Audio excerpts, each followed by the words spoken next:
मी ही जागा बघून आली. महानगरपालिकाला गेल्या अनेक वर्षापासून लिंगायत स्मशानभूमीला दुसरीकडे जिथं जिथं अटवाड झाल्या त्या भागातही आपण सातत्यानं मागणी आहे. आजपर्यंत तुम्ही दिलं नाही.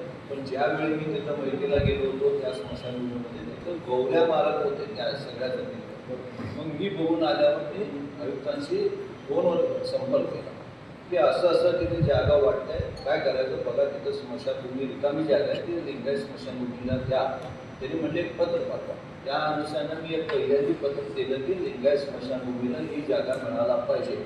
आणि त्यानंतर लिंगायत स्मशानभूमीला जागा मिळायला पाहिजे म्हणून सांगितल्यावर मग ते कोण करणार असं ते म्हणले. मी त्यांना म्हणले की मी वडकी महाराजांचं तिथं मठ आहे जवळ, त्यांना मी त्या संस्थेला तयार करतो आणि त्या महाराजांना विचारतो आणि महाराजांची परमिशन घेऊन तुम्हाला सांगतो. त्या दरम्यान तुम्हाला लई काय आहे ना, लिंगायत स्मशान लिंगायत लोकांमध्ये भांडणं लावायचं, तुम्ही ते काढायला बोलून आणा. त्यांचं मत त्यांना माहीत पण नव्हतं हे सगळ्या गोष्टी, पण तुम्ही सगळ्यांनी अधिकाऱ्यांनी आणि काही लोकांनी आता ते घरून जाणून बुजून त्यांना घेऊन आला आणि त्यांचा प्रस्ताव मागून घेतला. त्या दरम्यान मी अजून एक पत्र दिलं की हा स्मशानभूमीचं देखभाल करणं कुठल्याही तुमच्या अटीतटी सगळ्या मान्य असून कुठल्याही स्वतःच्या खर्चाने वडकी संस्था हे सगळं करायला तयार आहे, तुम्ही त्यांना द्यावं असं म्हणून मी दुसरं पत्र दिलं. पण तुम्ही त्याच्याकडे बघितलं नाही. तुम्हाला कारण राजकारण करायचं होतं इथं अधिकारी लोकांना, हे सांगत नाही. तुम्ही जाणून बुजून हे सगळं लिंगायत लोकांमध्ये भांडणं लावणं, एखाद्यावर परस्पर हे करणं, एवढं धंदा इथं बसून येतं तुम्ही केलेलं आहे. आणि ते प्रस्ताव तुम्ही त्याचं ठेवलं. त्यांना 2-4 वेळा त्यांनी तयार नव्हते तरी त्यांना बोलून तुम्ही त्यांना तयार केलं आणि ते प्रस्ताव पाठवायचा कार्यक्रम पुढे तुम्ही केलं. त्यावेळी आमचाही प्रस्ताव पाठवायला पाहिजे होता. तुम्ही का बरं पाठवलं नाही? का तुम्हाला काय इंटरेस्ट आहे सांगा ना, एवढं सगळं प्रस्ताव करण्यात त्याच्यात करण्यात का जात आहे? कोण सांगितलं तुम्हाला असं करून द्यावं?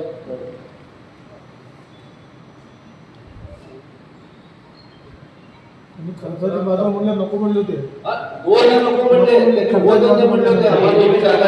आम्हाला तुम्ही गेला साहेब नाही जाऊन काढा दिले तुम्ही आला.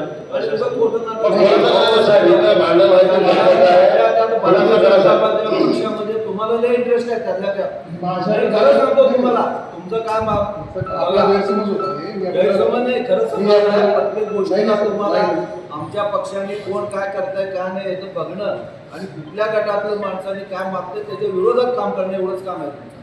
तुमचं काम तेवढं आहे. माझं तुझं काय सांगू नका, आम्हाला सगळं माहिती आहे की या विषयामध्ये त्यांनी जो प्रश्न विचारला सिद्धेश्वर देवस्थानचा प्रस्ताव आहे त्याच्याबद्दल आमदार महोदयाने तुम्हाला एक पत्र दिलं की गुरुजी महाराजांच्या मठाला द्या.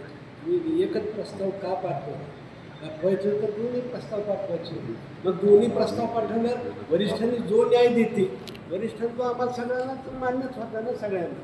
मग तुम्ही एकच प्रस्ताव पाठवता याचा अर्थ असा जाणवतो की तुम्हालाच काहीतरी गोड मागायला आहे तुमच्या मनामध्ये, पण परंतु किंतु बापू याच्यामध्ये दोनदा त्यांना बोलून आल्यानंतर नोटीस बजावली, रिस्पॉन्स न दिल्यामुळे या पत्रामध्ये उल्लेख आहे.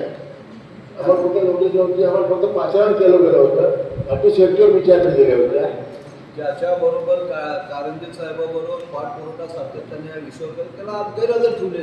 का बरं आलं नाही कारंजे साहेब इथं? त्यांना पण नाही गैरहजर ठेवणं आणि मुद्दाम होणं आणि इथे येऊन आम्हाला तुम्ही हे सांगा बरोबर नाही ना. हे विषय सगळं ऐक कसं आहे पत्र पुण्याचा जो आहे प्रस्ताव जो आहे तेवढं खुलासा करायचं 2 मिनिटात उत्तर द्यायचं आहे. मालकाचंच पत्र आहे प्रस्ताव मालकाचा द्यायला पाहिजे. त्यांच्या मतदार असताना तुम्ही काय जात असताना तुमच्या अधिकारी तरच जात आहे तरी तुम्ही असं खरं अंतर बरोबर नाही. आणि तुम्हाला दोन शिवान पाटील भेटलो होतो ते प्रस्ताव पाठवला तुम्ही पाठवला चांगलं सभा हा ज्या जीबीमध्ये हा विषय आला नाही शिवान पाटील तुमच्याकडे आले